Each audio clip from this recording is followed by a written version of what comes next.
अस्सलामुअलैकुम, बिस्मिल्लाहिर्रहमानिर्रहीम। आप लोगों को मेरी आवाज़ बिल्कुल ठीक आ रही है कि नहीं? जी सर। बिल्कुल क्लियर आ रही है। अच्छा, ठीक है बेटा। आज का टॉपिक जो हम शुरू करने लगे हैं उसका नाम है, ये काफ़ी लेंथी चैप्टर है, इसका नाम है क्वांटम फिजिक्स। इसका नाम क्या है जी? Quantum physics.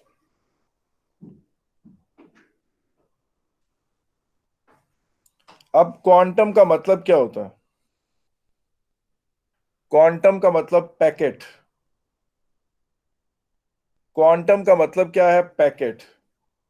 तो आप एक से कह सकते हैं पैकेट वाली फिजिक्स, आप कह सकते हैं पैकेट वाली फिजिक्स, लेकिन पैकेट वाली फिजिक्स इसको नहीं कहेंगे। बहरहाल क्वांटम से मुराद पैकेट, और क्वांटा उसकी प्लूरल है। क्वांटा उसका क्या है? प्लूरल है। अब एक बंदा था, उसका नाम था मैक्स प्लैंक। एक बंदा था, उसका नाम था मैक्स प्लैंक, और उसने 1880 में एमएससी फिजिक्स में एडमिशन लिया। उसके टीचर ने उसे कहा कि फिजिक्स में तो सब कुछ डिस्कवर हो चुका है, फिजिक्स में तो सारी बातें डिस्कवर हो गई हैं, यूनिवर्स के सारे सीक्रेट्स अब नोन है, तो तुम एमएससी फिजिक्स में पढ़ के क्या करोगे, क्या तीर मारोगे? तो मैक्स प्लैंक ने कहा कि सर, मैं एक हम्बल स्टूडेंट हूँ फिजिक्स का, मैं फिजिक्स सीखना चाहता हूँ, मुझे कोई शौक नहीं है तीर तूर मारने के, मैं तो सिर्फ हम्बली इस सब्जेक्ट को सीखना चाहता हूँ। और उसके बाद उस मौसूफ ने एक पूरी टोटल नई ब्रांच की बुनियाद बनाकर चला गया, यानी मतलब एक टोटल रेवोल्यूशनाइज कर दिया सारे आइडियाज को मैक्स प्लैंक ने। और जेम्स क्लार्क मैक्सवेल, वो भी एक बहुत सुपर जीनियस आदमी था, और हेनरिक हर्ट्ज, ये वो लोग हैं जो पॉयनियर्स हैं क्वांटम मैकेनिक्स के, क्वांटम फिजिक्स के। तो आए हम शुरू करते हैं अपना पॉइंट। पहला पॉइंट क्या है लाइट के बारे में, ठीक है कि नहीं? Old classical concept about light. Old classical concept about light ये है कि लाइट एक कंटिन्यूस एनर्जी फ्लूइड है। एक क्या है? एक एनर्जी फ्लूइड है which is thin with low frequency, and this energy fluid gets thicker with high energy, high frequency. और ये जो जो स्प्रेड होता जाता है तब भी थिन आउट होता चला जाता है। यानी एनर्जी के बारे में पुराना क्लासिकल सोच ये थी कि ये फर्ज करें कोई सोर्स ऑफ लाइट है, आप फर्ज करें यहां खड़े हैं, यहां कोई रिसीवर है, और यहां पर जो है कोई लाइट को जनरेट कर रहा है। तो यहां से जो लाइट आ रही है वो यूं आएगी, और वो कॉन्टिन्यूसली फैलती हुई यूं आएगी, और जो जो वो स्प्रेड कर रही है वो थिन आउट कर रही है, जो जो वो स्प्रेड कर रही है वो क्या कर रही है? थिन आउट कर रही है, और वो कॉन्टिन्यूसली आई चली जा रही है। तो ये लाइट के बारे में कॉन्सेप्ट था। इसी तरह से लाइट इस तरफ को भी गई है तो वो यहां से भी यूं स्प्रेड कर रही है, और लाइट यूं भी गई है, चारों तरफ स्फेरिकली डिस्ट्रीब्यूट हो रही है। ये बेटा पुराना क्लासिकल कॉन्सेप्ट था लाइट के बारे में, कि लाइट जो है वो एक एनर्जी फ्लूइड, ठीक है ना? Light is continuous. In old classical concept about light क्या था? कि light is continuous energy fluid which is thin with low frequency, and this energy fluid gets thicker with high frequency. और ये चारों तरफ, it spreads evenly in all direction.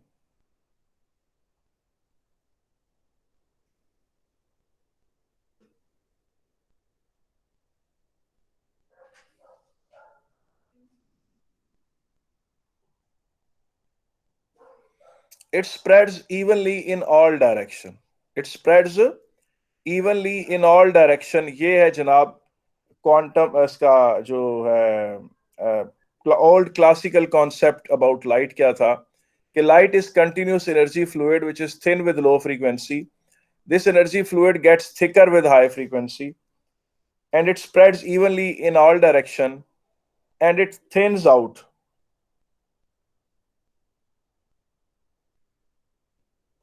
as it spreads.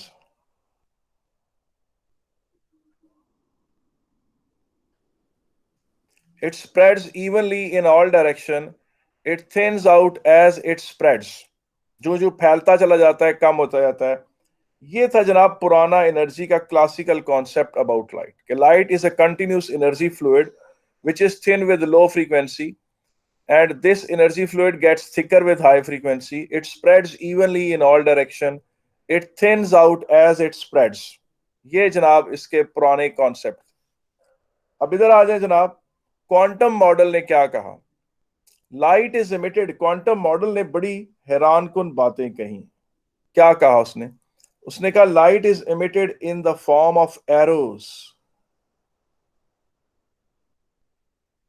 Light is emitted in the form of arrows. ये क्या बात कर दी? यानी फर्ज करें कि ये कोई बल्ब है जिससे लाइट निकल रही है, तो क्वांटम वालों के मुताबिक इस तरह से लाइट निकल रही थी। Light is emitted in the form of what? Arrows. ये बड़ी अजीबो गरीब बात थी। और एरोज, और उनको उन्होंने कहा quantum of energy. Quantum of energy यानी एनर्जी के पैकेट थे, और ये रफली 30 सेंटीमीटर इन लेंथ थे। 30 centimetre in length. Arrows, quantum of energy, roughly 30 centimetre in length. और arrows of energy, bundle of energy.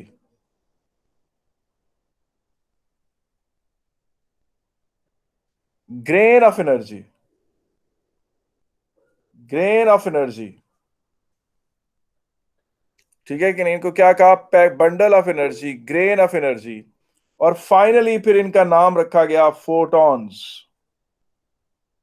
कि light is emitted in the form of arrows, in the form of quantum of energy, रफली 30 centimetre in length. और bundle of free energy, grain of energy, photons इनको कहा गया। ये जनाब quantum physics वालों की सबसे पहली स्टेटमेंट थी। ठीक है कि नहीं? और क्लासिकल कॉन्सेप्ट अबाउट लाइट आपको समझ में आ चुका था। या आप इसको इस तरह से भी कह लें कि जिस तरह फर्ज करें कि ये कोई पानी की पिस्तौल है। ये बेटा कोई पानी की पिस्तौल है, वाटर पिस्टल है, वाटर पिस्टल है। फर्ज करें कि इसमें से पानी निकल रहा है यूं यूं, और वो ना उसमें कहीं ब्रेक नहीं हो रहा, यानी उसमें मतलब it is being emitted continuously.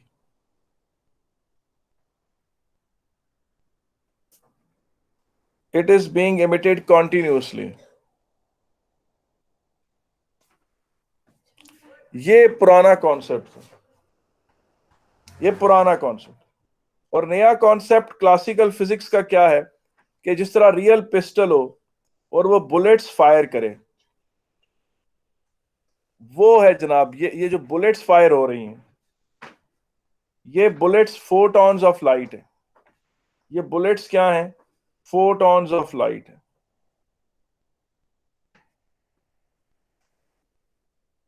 ये बुलेट्स जो है क्या है? फोटॉन्स ऑफ लाइट है। मुझे बताएं इसमें कोई मसला तो नहीं है जी? ये था कॉन्सेप्ट। और ये कहां लॉन्च कहां हुआ बेटा? ये रफली आप इसको कह लें कि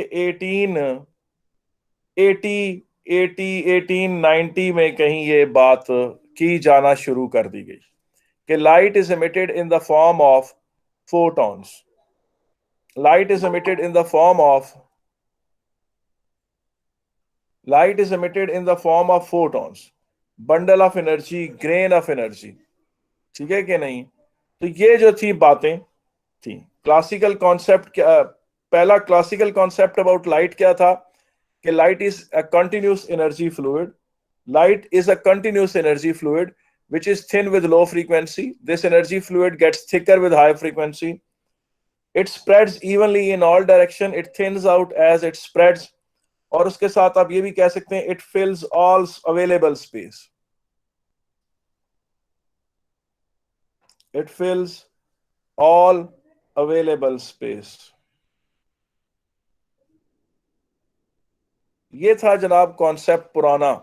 तो नया कॉन्सेप्ट क्या है जो 1890 से शुरू हो रहा था? कि light is emitted in the form of what?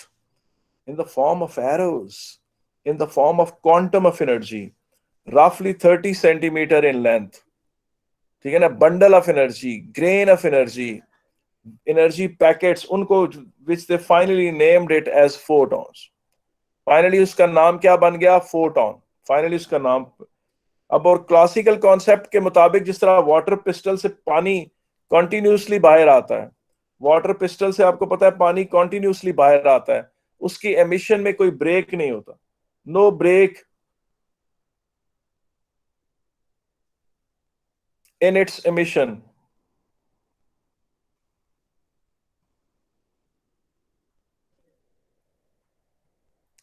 तो और अभी ये क्या है, ये रियल पिस्टल है, और रियल पिस्टल से जो गोलियां निकलती हैं वो क्या है, वो आपको पता है बुलेट्स होती हैं, वो तो कॉन्टिन्यूस नहीं है, ये बुलेट्स हैं।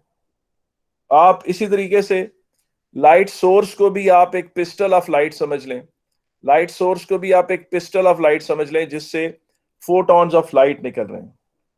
बेटा यहां पर क्लासिकल फिजिक्स वालों में और क्वांटम वालों में बड़ी लड़ाई रही, ठीक है कि नहीं है, और काफी अरसा रही, 70-80 साल रही, ठीक है कि नहीं है।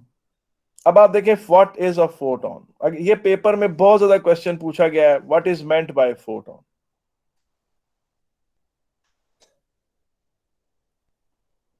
जी, खाली ये क्वेश्चन कम से कम 15 दफा आया होगा पिछले 20 सालों में, खाली ये question what is meant by photon, ये एक क्वेश्चन 15 दफा पेपर में आया होगा।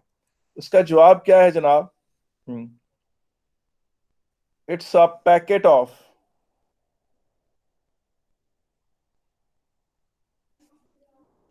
एनर्जी, ठीक है कि नहीं है, a packet of energy of electromagnetic wave.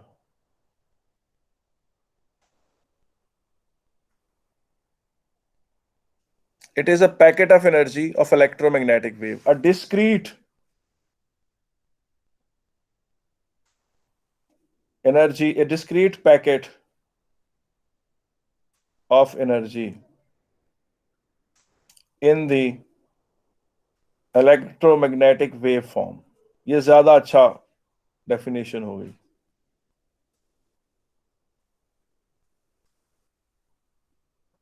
ये है फोटोन की डेफिनेशन, ठीक है। आए जरा अब इसके बारे में बात करते हैं। उन्होंने कहा जी कि ये एक फोटोन है, ये एक फोटोन यूं जा रहा है, ठीक है कि नहीं। अब इसमें से ये फोटोन है। अब आप मुझे बताएं इनमें से किस फोटोन में एनर्जी ज्यादा होगी, आपके ख्याल में किस फोटोन में एनर्जी ज्यादा होगी? सेकंड सर, हाँ, सेकंड जो नीचे वाला है। तो बेटा इसका मतलब है कि energy is directly proportional to frequency. Energy of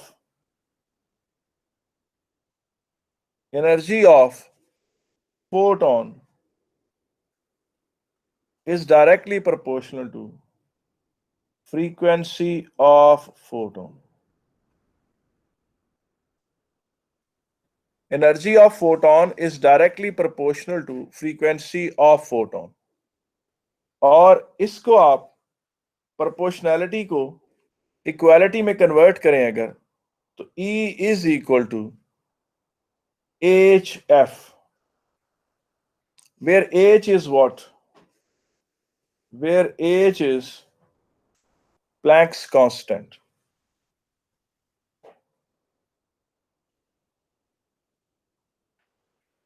where h is Planck's constant।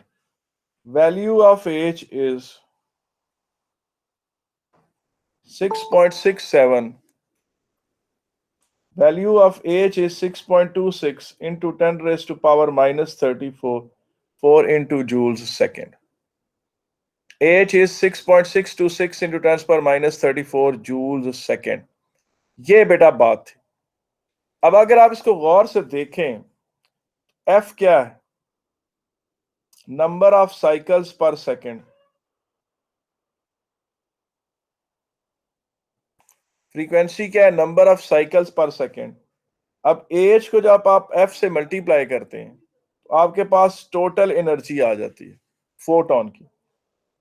तो इसमें जो है एच जो है वो एज ए कांस्टेंट अपीयर हो रहा है, एच एज ए क्या अपीयर हो रहा है, एक कांस्टेंट के तौर पर अपीयर हो रहा है, ठीक है कि नहीं। अच्छा जी, अब आगे देखें आप, आपको पता चल गया कि एक फोटॉन, ये एक फोटॉन है, इसकी एनर्जी E1, उसके बाद ये फोटॉन है, इसकी एनर्जी E2, और फिर उसके बाद देखें ये फोटॉन, इसकी एनर्जी E3, इसकी फ्रीक्वेंसी F1, इसकी फ्रीक्वेंसी F2, इसकी फ्रीक्वेंसी F3। पता चला कि F3 is bigger than F2 and which is bigger than F1, hence energy of the third photon is bigger than the energy of second photon and that is bigger than the energy of first photon। इसका मतलब ये हुआ, इसका ये मतलब हुआ कि energy जो है किसी भी फोटोन की वो directly proportional to its frequency. जितनी फ्रीक्वेंसी बढ़ेगी उतनी फोटोन की एनर्जी बढ़ेगी, उतनी फोटोन की क्या बढ़ेगी, एनर्जी बढ़ेगी। और इसका मतलब है फिर इसको आप जब कन्वर्ट करते हैं उसमें, E is equal to HF, where H is Planck's constant। H Planck's constant है,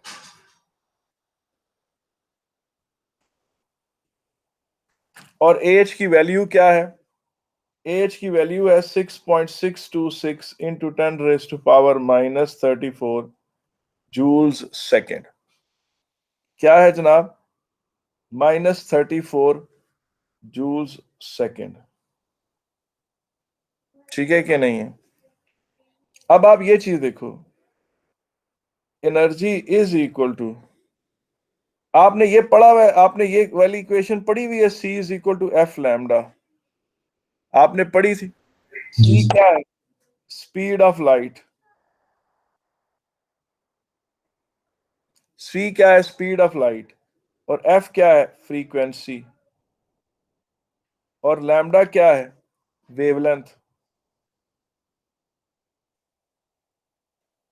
H और फ्रीक्वेंसी की जगह पुट कर दें C ओवर लैम्डा, यहां से आप F को सब्जेक्ट बनाएं और C ओवर लैम्डा पुट कर दें, तो एनर्जी जो है वो hc अपॉन लैम्डा बन गई। इससे पता चला कि energy of a photon is inversely proportional to wavelength. इसका मतलब है कि जो वेव, इस ये एक फोटोन है, अब जब इस फोटोन की वेवलेंथ अगर लंबी हो जाएगी तो इसमें एनर्जी कम हो जाएगी, तो एनर्जी जो है वो inversely proportional to the wavelength of the photon. मुझे बताएं, यहां तक अगर किसी ने कोई क्वेश्चन पूछना है तो मैं हाजिर हूं जी। नहीं सर।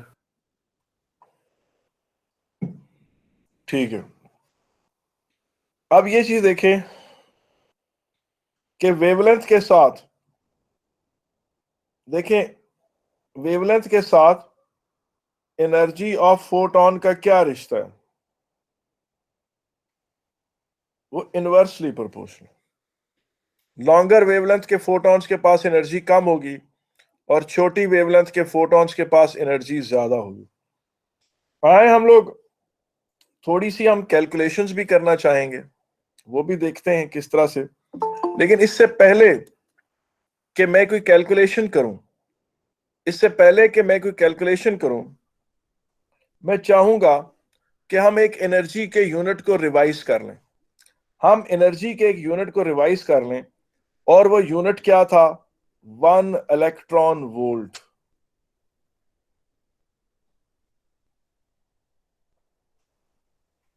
1 इलेक्ट्रॉन वोल्ट क्या है बेटा, 1 electron volt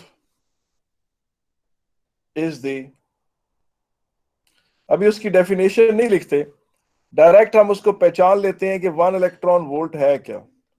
1.6 into 10⁻⁻19 joules. 1 electron volt जो है 1.6 इंटू 10⁻⁻19 जूल्स के बराबर है।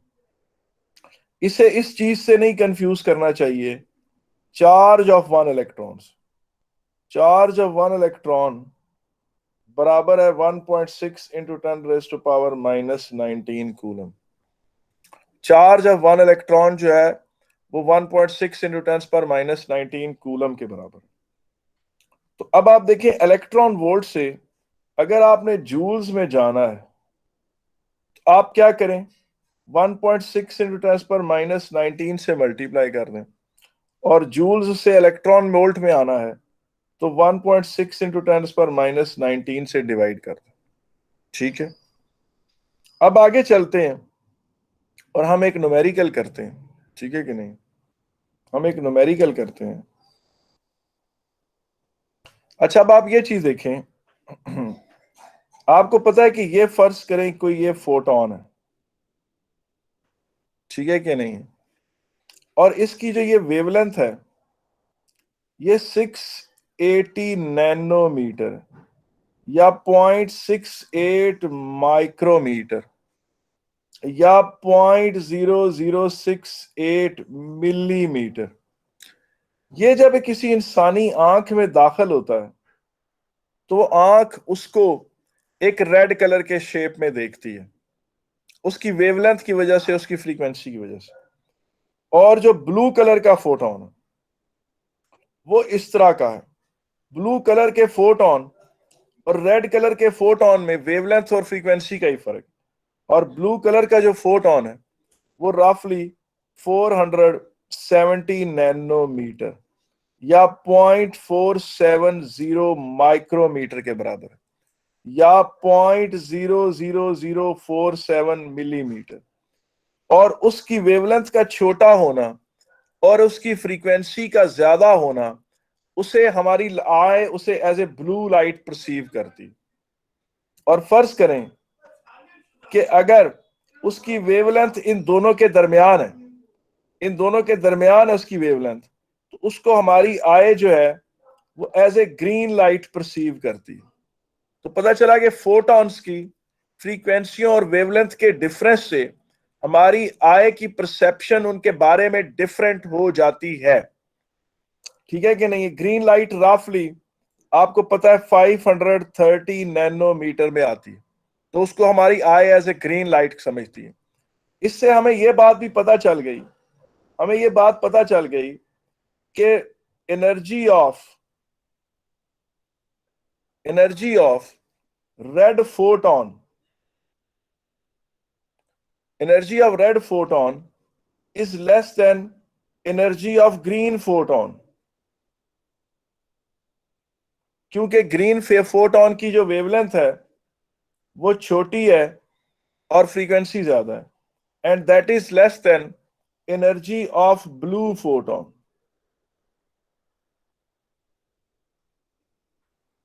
इसका मतलब यह है, इसका मतलब यह है कि अगर रेड लाइट जो है वो एक छोटे पिस्तौल की गोली है एनर्जी के पर्सपेक्टिव से, तो ग्रीन लाइट की जरा पिस्तौल की गोली थोड़ी बड़ी है, उसमें ज्यादा ताकत है। और ब्लू लाइट का फोटोन जो है वो एक और बड़ी मशीन गन की बुलेट है, क्योंकि उसमें ज्यादा एनर्जी है, वो एनर्जी का एक बड़ा पैकेट है, वो एनर्जी का एक स्ट्रॉन्गर पैकेट है। तो यूं इनके फोटॉन्स आ गए। अब आपसे हम कुछ थोड़ी सी कैलकुलेशंस करवा लेते हैं। क्वेश्चन ये है कि calculate energy of red photon, red photon of wavelength, wavelength हमने उसकी दे दी 680 nanometer. Calculate energy of red photon of this wavelength. और उसके बारे में यह है कि ये आंसर आप पहले जूल्स में निकालें और फिर उसी आंसर को लेटर ऑन आप इलेक्ट्रॉन वोल्ट में कन्वर्ट करें, ताकि आपको आइडिया हो कि एक रेड लाइट के फोटोन की एनर्जी कितनी होती। आप खुद देखें, आप फार्मूला लगाएं। आपने फोटोन का फार्मूला क्या पढ़ा है? फोटोन क्या है? एरो ऑफ लाइट है। फोटोन क्या है? बंडल ऑफ एनर्जी है। क्या हमने पढ़ा कि क्वांटम फिजिसिस्ट वालों ने कहा कि लाइट जो है इन the form of arrows emit होती। ठीक है कि नहीं? इनमें से एक एरो जो है वो एक वेव ट्रेन है पूरी। हम जरूर उसकी ओरिजिनल एनाटॉमी नहीं दिखा रहे, बस ऐसे जनरली एक एरो बना देते हैं। एनर्जी ऑफ रेड फोटोन किसके बराबर होगी? H C upon lambda. H की वैल्यू है 6.626 इंटू 10⁻⁻34 इंटू 3 इंटू 10⁻8 ओवर जो वेवलेंथ है वो कितनी है उसकी? वो है 680 इंटू 10⁻⁹। ये निकालें, आंसर क्या आता?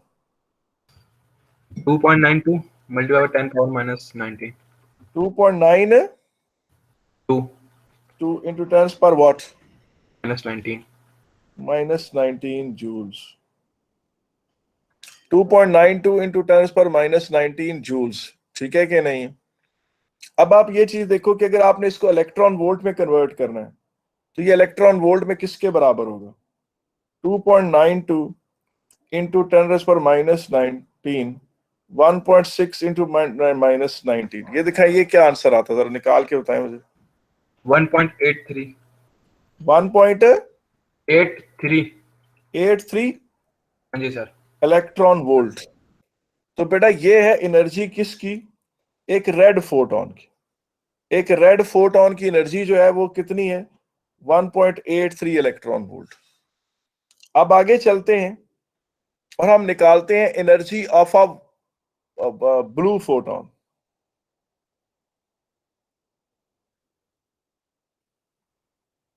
या बल्कि वॉयलेट की तरफ चले जाते हैं। Energy of a violet photon. और आपको पता है उसकी वेवलेंथ कितनी है? वो विजिबल लाइट का दूसरा एंड है, उसका वो वेवलेंथ 400 नैनोमीटर है। उसकी एनर्जी किसके बराबर होगी? H C over lambda. H की वैल्यू क्या है? 6.26 into 10⁻⁻34 into 3 into 10⁻8 over wavelength किसके बराबर है? ये निकालें, ये क्या आता है आंसर? 4.97 multiplied by 10⁻⁻19. -9। अब इसको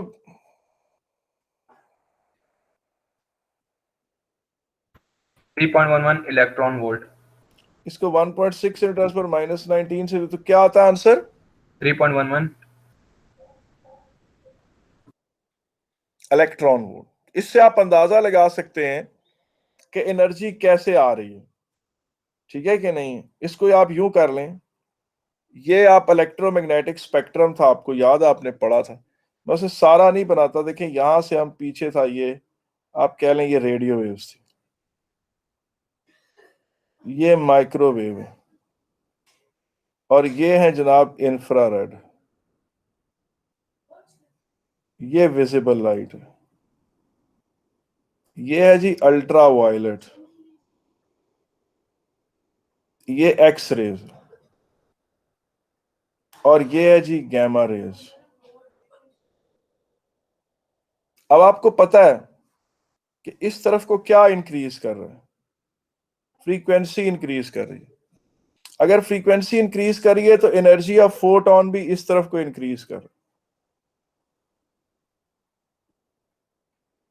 आप ये चीज देखो कि विजिबल लाइट का ये वाला जो एंड है, विजिबल लाइट का जो ये वाला एंड है, ये रेड एंड है, ये विजिबल लाइट का रेड एंड है। और रेड एंड का अभी आपने देखा है कि उसकी जो फोटोन की एनर्जी थी वो 1.83 इलेक्ट्रॉन वोल्ट थी।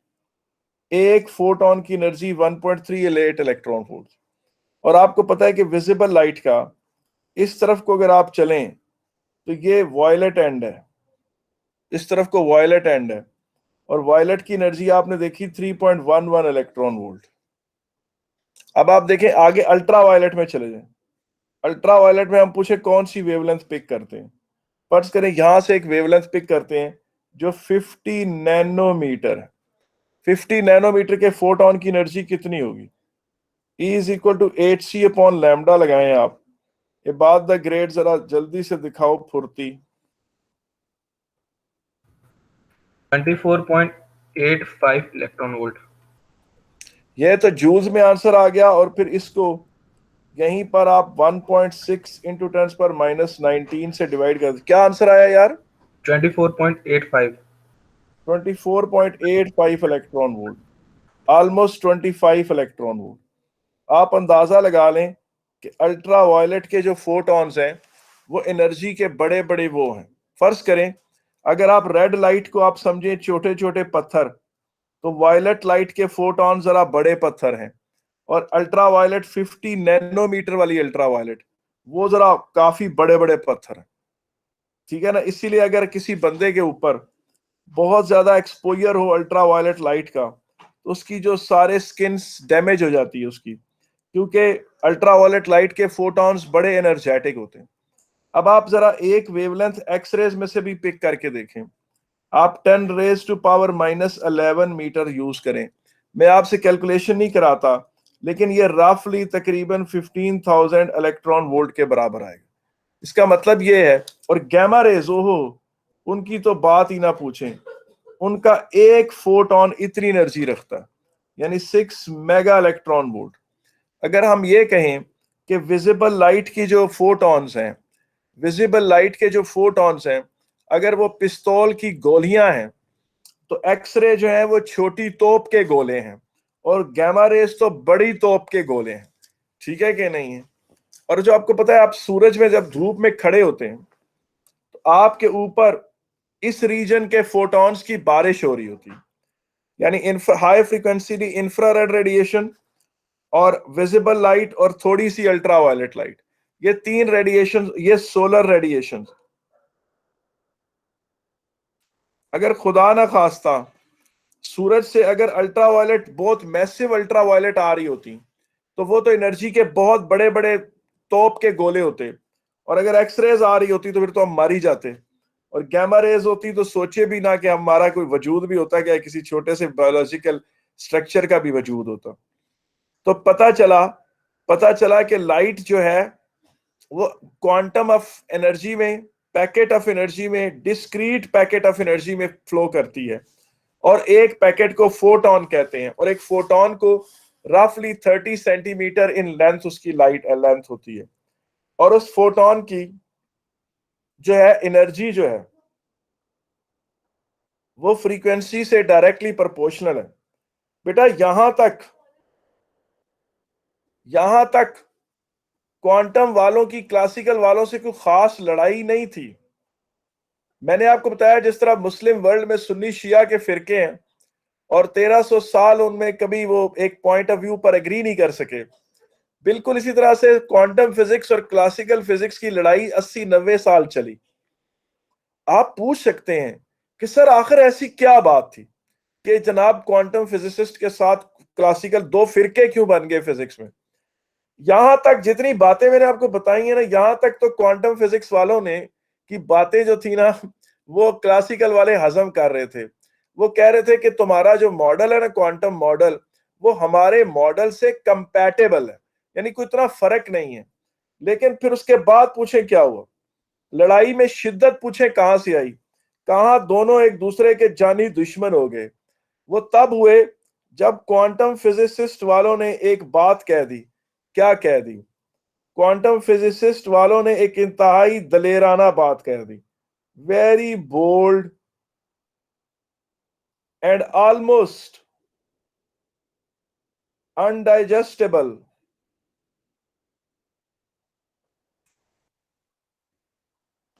Statement, very bold and undigestible statement for classical physicist.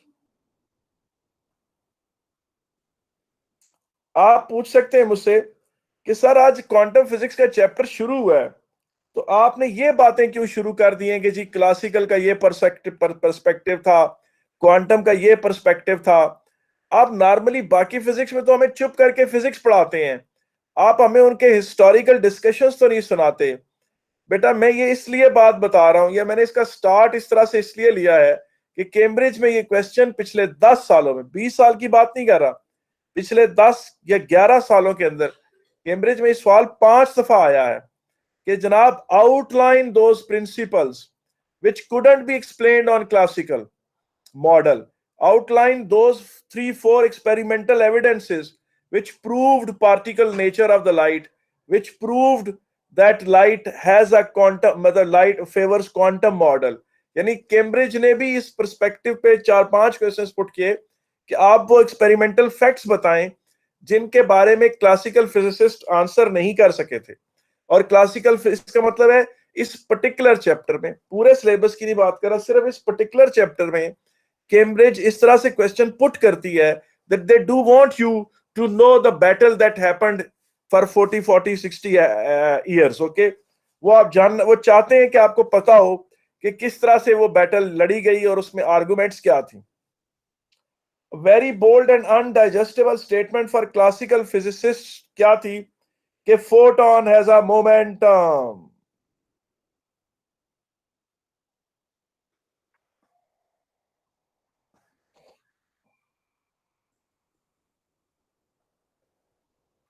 ये थी बड़ी जालिम शॉट, क्या कहेंगे इसको, जालिम शॉट। यहां से उनकी लड़ाई बड़ी सख्त शुरू हुई। कहा गया से उस वक्त क्लासिकल वालों ने कहा तुम जाओ, तुम लोग बड़े चुडू हो, तुम लोग ऐसे ही मारते हो, अपने से बोंगियां मारते हो। आए जनाब, और उन्होंने तो जनाब फार्मूला भी दे दिया मोमेंटम के लिए कि momentum of a photon is given by this h over lambda. इसका मतलब है इसका मोमेंटम कम होगा और इसका मोमेंटम ज्यादा होगा।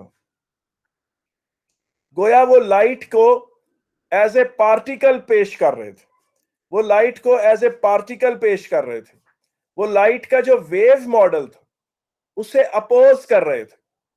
और आपको पता है कि वे बैक इन 1680 ये बैटल पहले लड़ी जा चुकी थी। न्यूटन ने कहा था कि लाइट जो है वो स्ट्रीम ऑफ पार्टिकल्स है।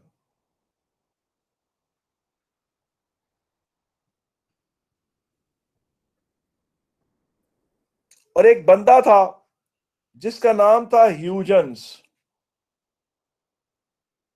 ह्यूजेंस ने कहा था कि लाइट वेव है, लाइट वेव है। और उस वक्त ह्यूजेंस ने ये बैटल जीत ली थी और लाइट फिर काफी अरसे तक लाइट को लाइट ही समझा, वेव ही समझा गया। लेकिन 1880 में आफ्टर 200 इयर्स दोबारा ये बातें शुरू हो गई कि लाइट में कुछ पार्टिकल पार्टिकल सा भी है। जब ये बात हुई तो क्लासिकल वालों ने पूछा कि जनाब लाइट फोटोन का मास क्या है। उन्होंने पूछा कि इसका मास क्या है, फोटोन का मास क्या है। आगे से जो क्वांटम फिजिक्स वालों ने थे उन्होंने जवाब दिया कि we will not talk about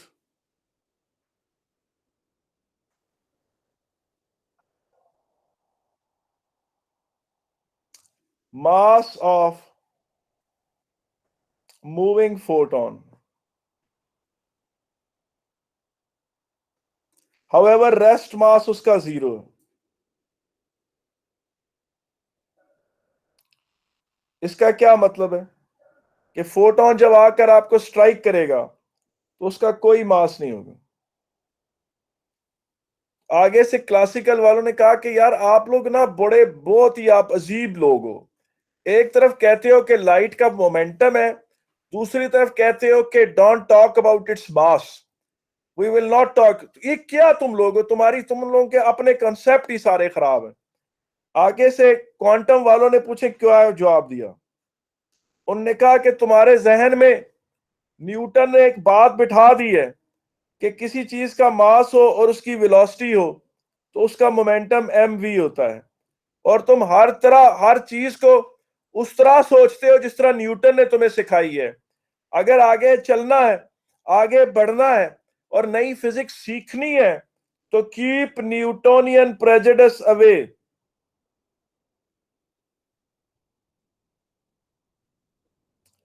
keep Newtonian prejudice, I am sorry अगर मेरे स्पेलिंग गलत हो जाए, keep Newtonian prejudice away if you want to learn new physics.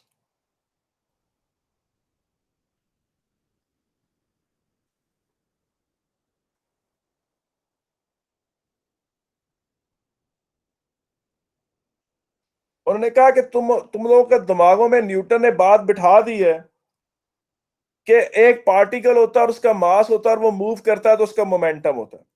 उन्होंने कहा ऐसा नहीं है, तुम अब एज्यूम कर लो कि फोटोन जो है वो मोमेंटम है उसका, और उसका मोमेंटम है, और वो उसके मास के बारे में हम कोई बात नहीं करेंगे। अच्छा, आगे से क्लासिकल वालों ने क्या कहा वो मैं बात बताता हूं, लेकिन ये जो फार्मूला है मोमेंटम का h ओवर लैम्डा, इसका एक रफ सा प्रूफ है। इसका एक क्या है, एक रफ प्रूफ है। रफ प्रूफ मैं इसलिए कह रहा हूं कि ये आपको किसी, ये अमूमन हाई स्कूल के यानी क्लास में टीचर्स करा रहे होते हैं इस तरह के प्रूफ, लेकिन ये कोई ऑथेंटिक प्रूफ नहीं है, इसकी कोई बहुत बड़ी हैसियत नहीं है। और वो पूछे क्या है, आप ये देखें, आपने ये बात तो पढ़ी हुई है ना कि कोई पार्टिकल एनर्जी में कन्वर्ट हो सकता है। पार्टिकल किस में कन्वर्ट हो सकता है, एनर्जी में। और इससे रिलेटेड आपने एक बुक, एक फार्मूला पढ़ा था कि energy is directly proportional to mass and energy is equal to M C square. M mass और सी स्पीड ऑफ लाइट है, और उसका ये सी स्क्वेयर यहां पर एज ए कांस्टेंट अपीयर हो रहा है। आपको ये फार्मूला पढ़ा हुआ है या आपने ओ लेवल में पढ़ा था, याद आपको कि नहीं?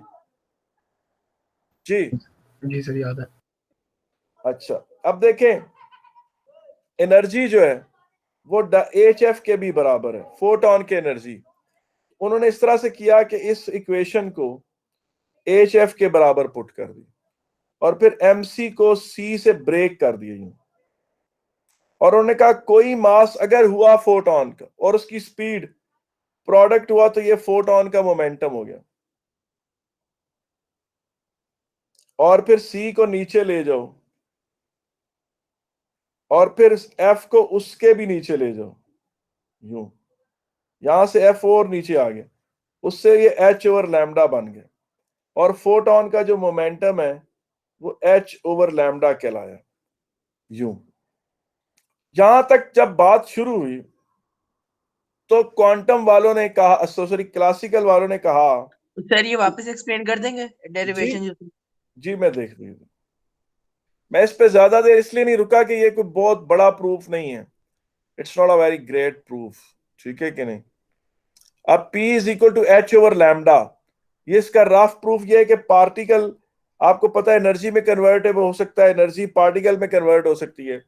Mass is convertible into energy and energy is convertible into mass, and energy is equal to mc square where m is the mass of one particle and c is the speed of light।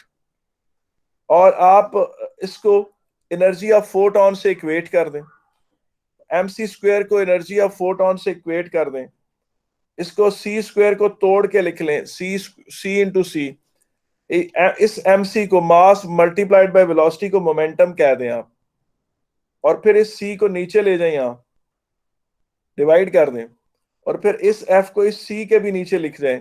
You can do it mathematically, आपको पता है 3/5/7 हो, आप जानते हैं आप इसको 3/7/5 कर सकते हैं, उस तरह से कर लिया तो अब आप देखें ये h ओवर लैम्डा होता है, इस तरह ये प्रूव हो जाएगा। कोई इशू तो नहीं है इसमें? जी नहीं सर, थैंक यू। अच्छा, अब मजे की बात ये है कि क्लासिकल और उनकी लड़ाई जारी थी, वो लड़ाई अभी खत्म नहीं हुई, उसका डिस्कशन चल रहा है। और वो लड़ाई क्या कहती है वो देख लेते हैं। वो ये है कि जनाब क्लासिकल वालों ने कहा कि जनाब जो मोमेंटम वाली चीजें होती हैं, things which have momentum they can transmit force.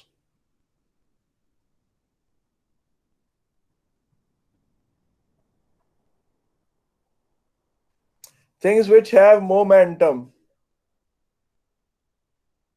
they can transmit force.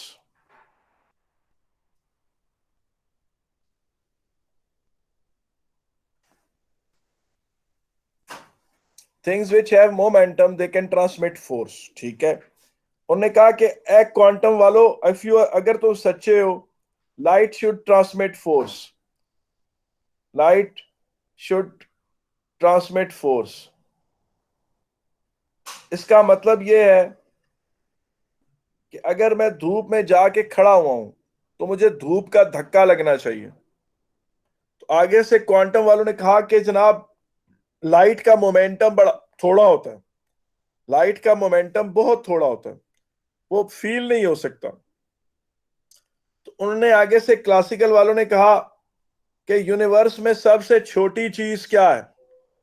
Universe में उसने कहा सबसे छोटी चीज इलेक्ट्रॉन है।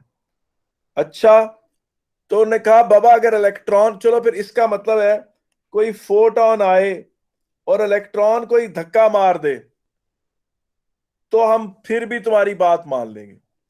बेटा ये वाला एक्सपेरिमेंट जो था, इसको जो है ना, एक बंदा था जिसका नाम था कॉम्पटन। कॉम्पटन इफेक्ट जो है, जब ये बैटल हो रही थी तो 1923 में कॉम्पटन इफेक्ट डिस्कवर हुआ। कॉम्पटन इफेक्ट ये था कि ये एक स्टेशनरी इलेक्ट्रॉन है। ये क्या है? ये एक स्टेशनरी इलेक्ट्रॉन है। ठीक है, स्टेशनरी इलेक्ट्रॉन।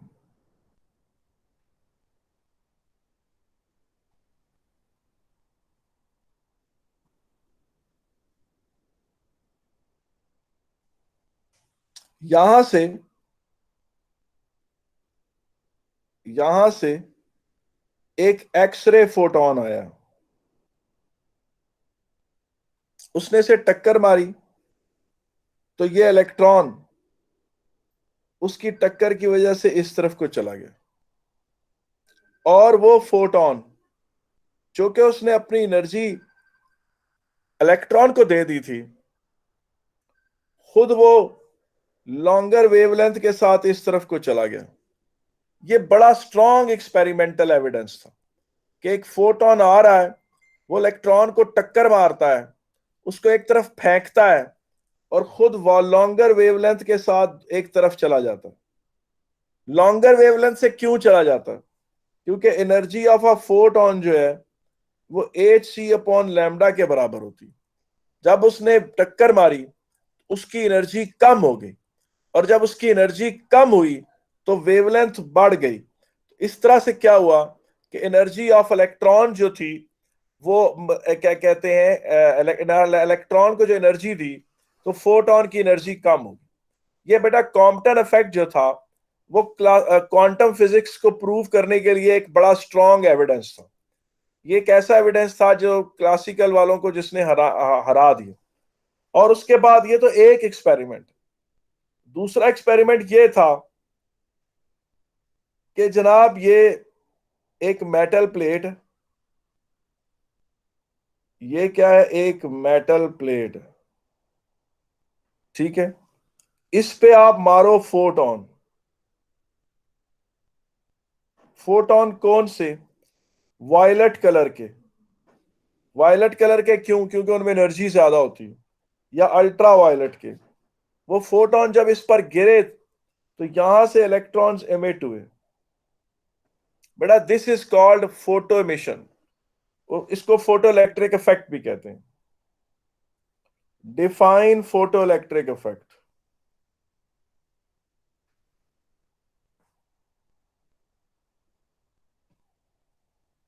जी, डिफाइन फोटो इलेक्ट्रिक इफेक्ट, तो वो कौन कौन से हैं, वो क्या उसकी डेफिनेशन बनती है?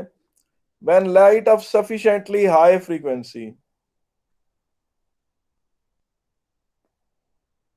When light of sufficiently high frequency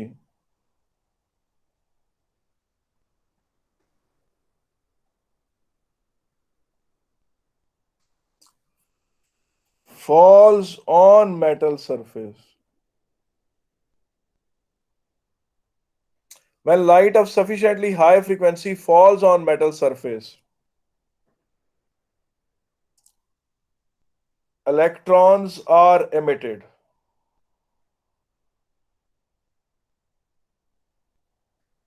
This is called photoelectric effect. It is different from thermionic emission. This is called photoelectric effect.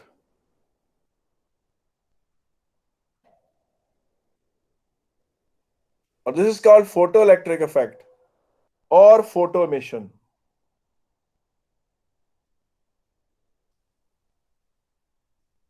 Photo emission,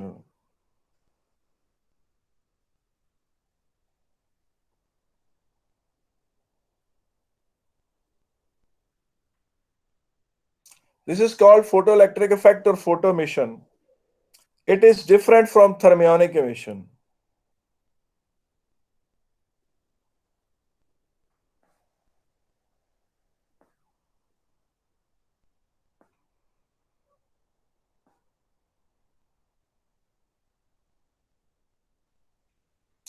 ठीक है क्या नहीं है?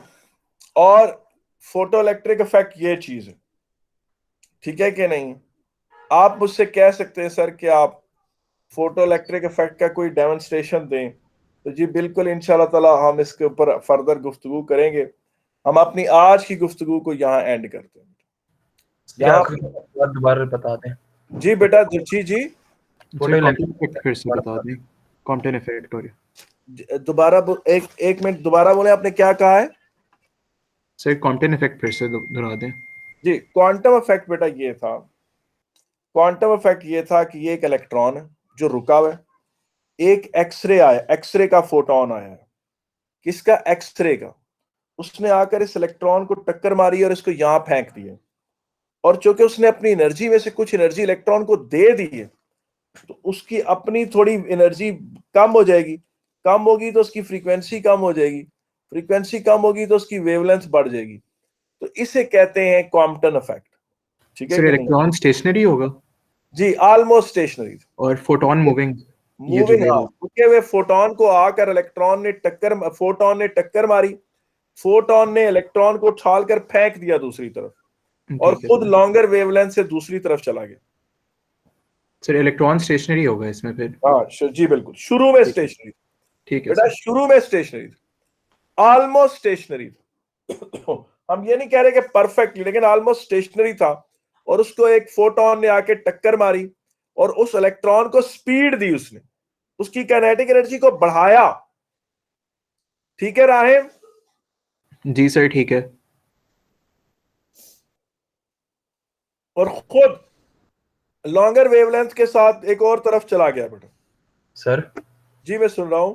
फोटो इलेक्ट्रिक इफेक्ट बता दें। जी, फोटो इलेक्ट्रिक इफेक्ट ये है। अच्छा पहले मुझे एक बात बता दो, एक सुनो। आपको ये बात पता चल गई कि नेचर ऑफ लाइट के बारे में आपको कॉन्सेप्ट आपके माइंड में आया कि मैंने आज क्या बनाया है।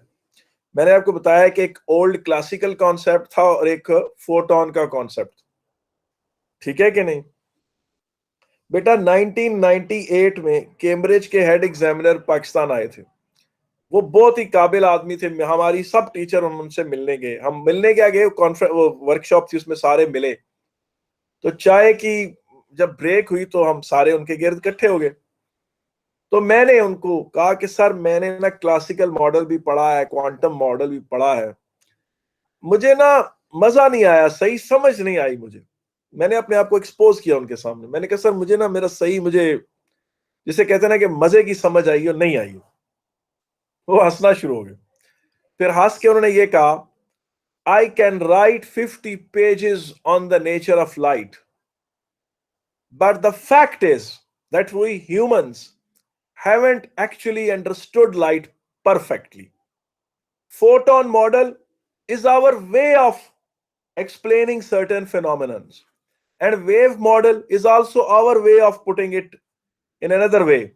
So we explain it in both ways. अब आप ये चीज जहन में सुने, मैं फोटो इलेक्ट्रिक इफेक्ट की तरफ भी आ रहा हूं कि experiments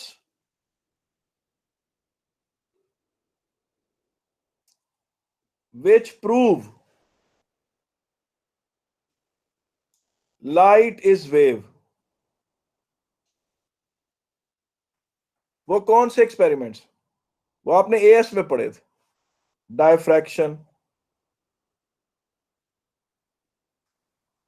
interference,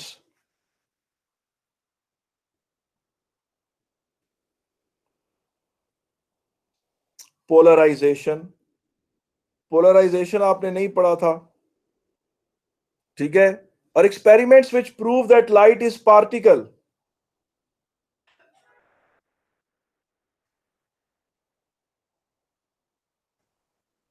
experiments which prove that light has particle nature.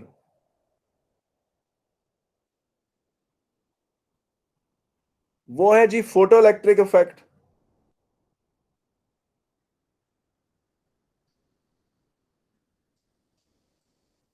और दूसरा है कॉम्पटन इफेक्ट।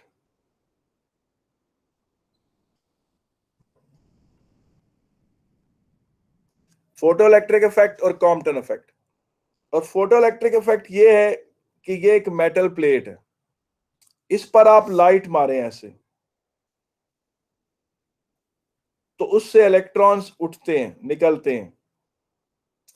तो when light of sufficiently high frequency falls on metal surface, electrons are emitted and this is called photoelectric effect. इसे कहते हैं photoelectric effect. ये बात ठीक है? When light of sufficiently high frequency falls on metal surface, electrons are emitted. ठीक है sir. आप अगर कहें कि सर इसका कोई डेमोन्स्ट्रेशन दें आप, तो वो भी मैं बता देता हूं आपको। इसका सबसे सिंपलेस्ट बेसिक जो वो है एक्सपेरिमेंट जो इसे प्रूव करता है, वो ये है कि ये एक मेटल की शीट है। ये मेटल की शीट जो है ये कनेक्टेड है एक ब्रास रॉड से,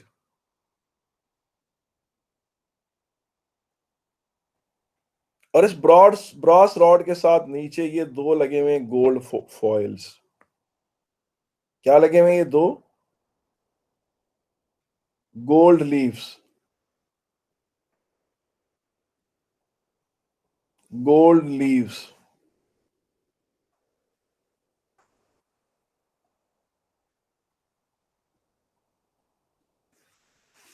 अब इसमें ये चीज देखें,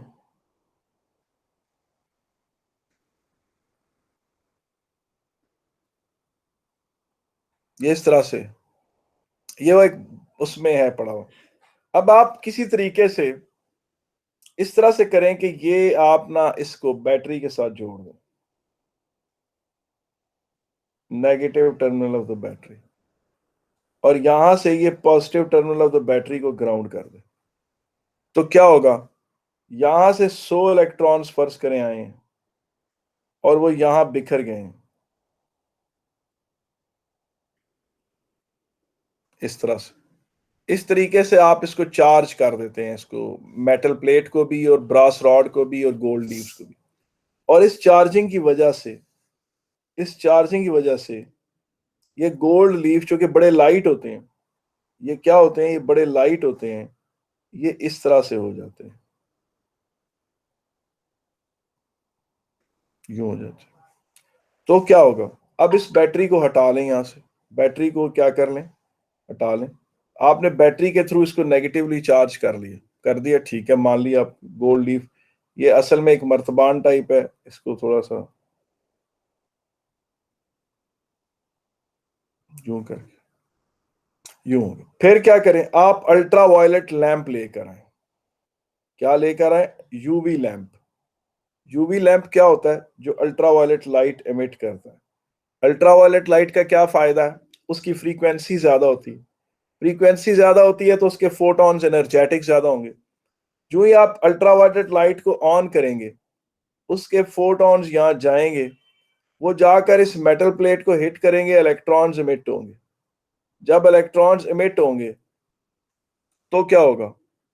जो एक्स्ट्रा इलेक्ट्रॉन्स थे वो सारे खत्म हो जाएंगे। ये प्लेट क्या हो जाएगी? Neutrally charge. जब ये न्यूट्रल हो जाएगी तो जमीन से जो इधर के इलेक्ट्रॉन्स हैं ये भी ऊपर चले जाएंगे। जब ये इलेक्ट्रॉन्स ऊपर चले जाएंगे तो ये जो दो गोल्ड लीफ के ऊपर इलेक्ट्रॉन्स थे, ये इलेक्ट्रॉन्स थे जो एक दूसरे को रिपेल कर रहे थे, ये रिपेल करना बंद कर देंगे और वो लीफ कोलैप्स करके सीधा हो जाएगी। वो लीव्स क्या हो जाएंगे? वो लाइट से थे, वो कोलैप्स करके सीधे हो जाएंगे।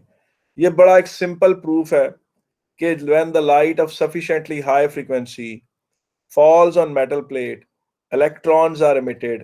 This is a very simple basic thing about the nature of light.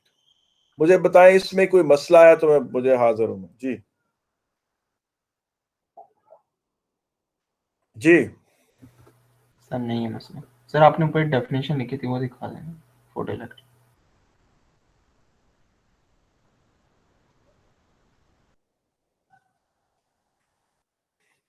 इसका ये मतलब है कि आपकी गाड़ी जब धूप में खड़ी होती है तो उसकी सरफेस से भी इलेक्ट्रॉन्स निकलते रहते हैं, उस पर लाइट जब पड़ती है तो धूप में खड़े खड़े आपकी गाड़ी पॉजिटिवली चार्ज हो जाती है।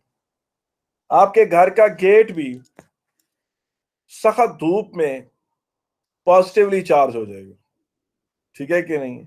अगर वो नीचे से उसके, आप थोड़ा नीचे उसके प्लास्टिक के नीचे से उसको मतलब वो ना होने दें, मतलब ये देखें, ये कोई मेटल पीस है, ये आपके घर का गेट है फर्ज करें, ये मेटल का बना हुआ है और नीचे इसके रबर स्पेसर्स हैं, यानी इस गेट का डायरेक्ट ग्राउंड से तल्लक नहीं है, और ये दीवार है। फर्ज करें यहाँ पर भी आप बेशक रबर के ऐसे चीजें लगा लें जिससे ये गेट जो है डायरेक्ट दीवार से भी इसका कोई इलेक्ट्रिकल कांटेक्ट ना हो। जब इस पे खूब धूप पड़ेगी तो इसके इलेक्ट्रॉन्स उछल के बाहर आ जाएंगे, वो बाहर आएंगे तो ये पूरा गेट पॉजिटिवली चार्ज हो जाएगा। और अगर आप ऐसे नंगे पैर आए हैं और आपने से हाथ लगाया है तो आपको करंट भी पड़ेगा। जी जी सैफुल्लाह, जी सैफुल्लाह। सर मैं पूछा था, ये जो इसका कॉन्सेप्ट जो है ये सिर्फ इलेक्ट्रिकल मतलब करंट के लिए हो या स्टैटिक इलेक्ट्रिसिटी पर भी अप्लाई होता है? ये मतलब दबा अगर, के स्टैटिक इलेक्ट्रिसिटी पे अप्लाई होता है, दबा के। क्योंकि जैसे अगर किसी कमरे में यूवी लाइट तो जैसे इंस्टॉल हुई हो, मतलब वो हर जगह हो, हम्म। और अगर उसमें आप वो स्टैटिक इलेक्ट्रिसिटी वो करना चाहें, जैसे नीचे उसके साथ वो एक्सपेरिमेंट नहीं होते, उससे जनरेट कर पाएंगे आप स्टैटिक इलेक्ट्रिसिटी या नहीं? जी जी जी, बहुत सारे डेमोन्स्ट्रेशंस हैं जो आप फोटो इलेक्ट्रिक इफेक्ट से कर पाते हैं, बहुत सारे एक्सपेरिमेंट्स, ठीक है। ठीक है सर।